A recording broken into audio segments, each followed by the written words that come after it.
What's up, world, and welcome to I Mix What I Like here at the Real News Network. I'm Jared Ball. Despite the every effort of continuing colonial relationships to deny it, hip-hop has always been a brilliantly diverse, multi-elemental threat to the people in power. From its Pan-African origins here in the United States to its emergence in every other part of the world, hip-hop continues to signify still incomplete freedom struggles of the people who still vibrantly create the art. I'm talking about the originators of hip-hop, black folks. Hip-hop, when not suppressed by a global commercial apparatus, continues to be the art the late Amiri Baraka called for, the kind that conks Klansmen and erases racists. Or as Max Roach famously noted, it is in hip-hop that you can still hear the revolution in drums. From Dead Prez to Wise Intelligent to Rebel Diaz, hip-hop's lyrics and beat have become the rallying battle cry and call to action for many generations. Today on I Mix What I Like, our focus is hip-hop and politics in Azania, popularly known as South Africa, and the comparisons between the Black consciousness movement there and the Black liberation movement here in the United States. Our two guests for this conversation are Shaheen Ariedien and Dr. Rico Chapman. Shaheen Ariedien is a legendary MC and producer from the equally legendary Azanian hip-hop collective Prophets of the City. He is also an author, scholar, and activist who joins us from his office in Toronto, Canada.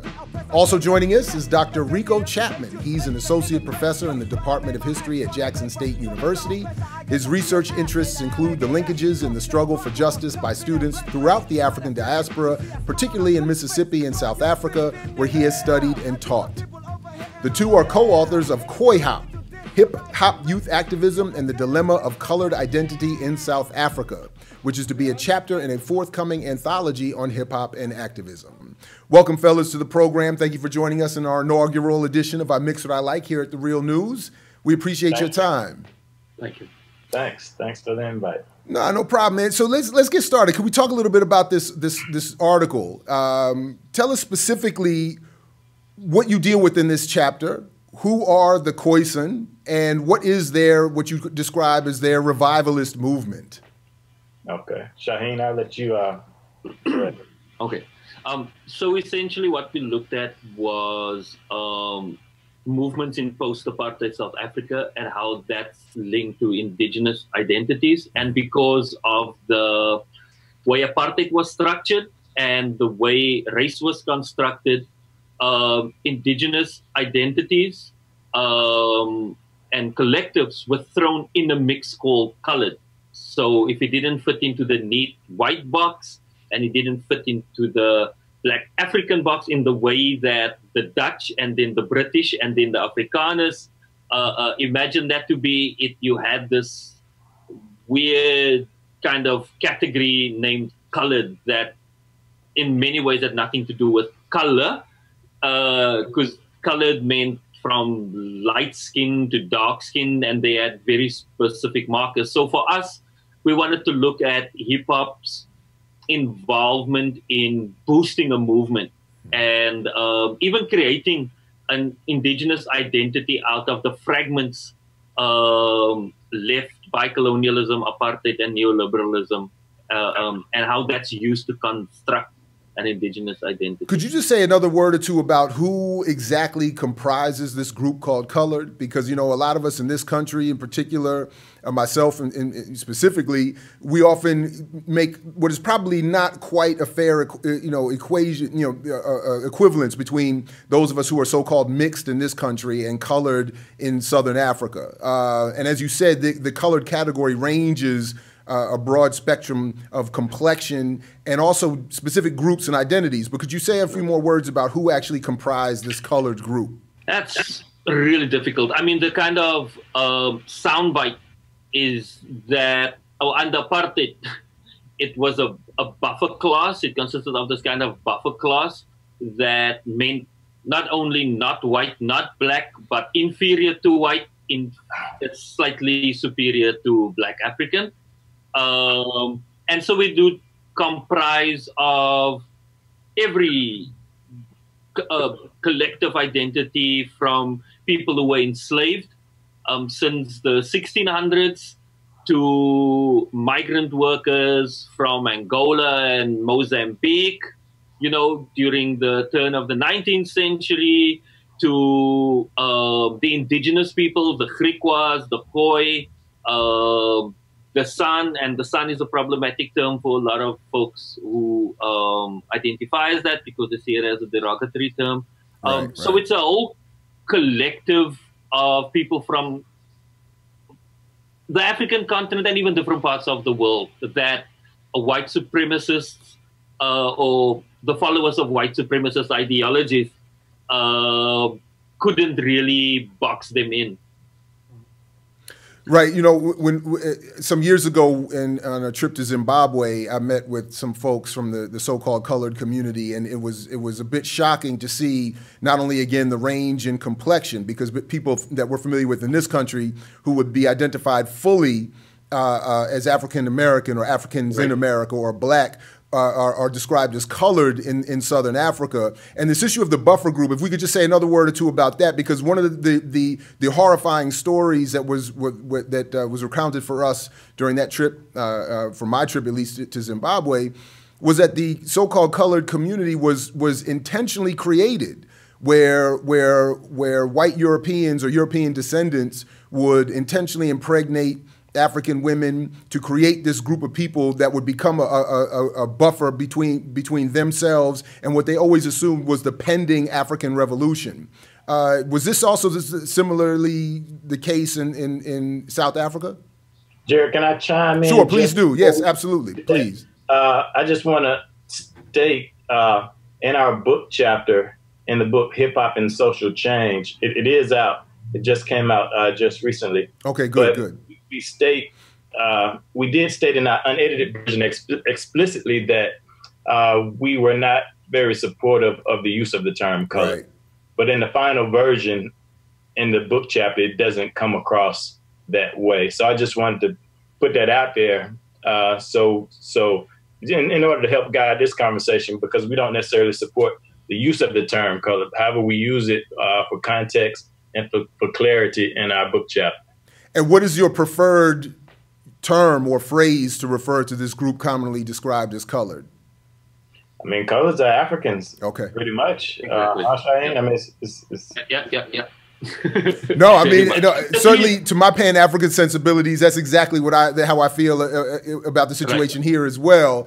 But that's something that isn't always made clear or accepted both in and out of academia. Go ahead, Shaheen, please. Coming back to your question, I mean, the instance that you mentioned now that it was purposefully created, I think a couple of things. First of all, there's no purity, you know, so we have to start there as well. The whole notion of purity is a racist kind of thinking that's not useful at all. So that's the one thing.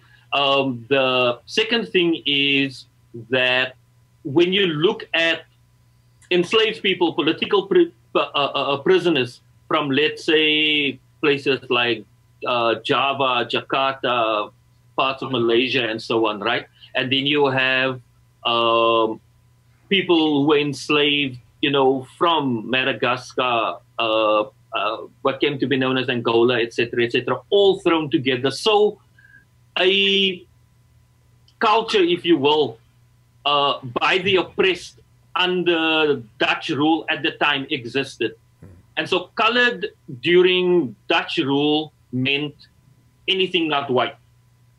So there were no divisions in terms of the buffer group. The buffer group really started making its impact during British colonialism and imperialism, when they were concerned that when you look at the indigenous population, you look at the enslaved population and political prisoners who were there, the possibilities for uprisings, and if you just look at what happened in other parts of the world, that they needed to find a way to create a divide and rule kind of situation. Now, that wasn't necessarily let's rape or let's have as many affairs or whatever with women of color. It was just redefining and flipping it in a way where it's like, let's see, you come from Southeast Asia or somewhere else, but you also have Khoi or indigenous ancestry, I will make you colored. Colored will be this very narrow, specific thing. Do you know what I mean? Yeah. And it was also influenced by policies at the time, which meant that when a bubonic plague broke out, the British were very, very, very smart in using that to their advantage. Because what they said was, we're going to set up these kind of quarantine camps, right? That limited movement. And people who were not labeled colored had to go in there. So you also had movement from those people in terms of protecting themselves against further exploitation, further marginalization, and essentially being forced into concentration camps to go, yeah, we're colored. We were told we're colored. Do you know what I mean? So the environment that was created and the policies that were created really forced, made that category more suitable to the needs of the British imperialists, and then later the Afrikaners, who took it a whole other step further, where it was, okay, let's actually take this crazy category and split it up even further. So they'll take a pencil and put it through someone's hair, and if it could easily go through or it could not go through, that will automatically designate you to your racial group. Right. And that could literally split up families, because the where you lived, where you could work, and the access to resources that you could have access to were determined by your racial classification. So I think that to a large degree had to do with this kind of redefining what this thing colored was. Yeah. No, it's interesting. I mean, even at one point in time, though viewers might not believe it at this point, I actually passed, or depending on your perspective, failed the pencil test. Back when I had hair, the pencil did not fall out. And because we were as part of a group just trying to see who would be classified as what when we were right. So you didn't make it as colored? So I would have. It's over, man. But what I think is interesting about what you've just said is the way, and Rico, let's bring you into this as well, because in looking at the comparisons between what's going on in Southern Africa and here in the United States, these imposed categories, and Shaheen, I really like your point about there being no purity. These imposed categories do separate people not only from their geographic, indigenous geographic locations, but also from their own families. I mean, it changes. You are literally categorized separately from your mother or your father. And that is something that I think is something that has occurred in variations here in the United States as well. Wow. Before we double back to Shaheen and talk about the rise of hip hop a little bit, the development of hip hop in Southern Africa and its relationship to the political struggle there, could we just stay with this broader comparative look, Rico, and talk a little bit about what you see as the similarities or differences or dissimilarities between the Black consciousness movement in Southern Africa and the Black liberation struggle here in the United States? Okay. And I think there are more similarities than there are differences. And I look at student activism in both countries, right? And what I look at is the response to white supremacy, white oppression. And I'll give you an example. On college campuses, particularly at HBCUs, there has been historically somewhat of an invasion of white hegemony, especially in the 60s and 70s. In one campus, particularly, especially Jackson State University, where I teach now, there were a couple of students who were killed in 1970. So the students were peacefully protesting the war in Vietnam. And the police were called, stones began to be thrown, and the police responded with shots. And the same happened in South Africa. And I know it sounds ironic to say a historically black university in South Africa, but the University of Fort Hare, historically black university, the same thing happened there numerous times. Students would boycott classes over tuition increases or the patriarchal attitudes of the white administration, the police would be called in.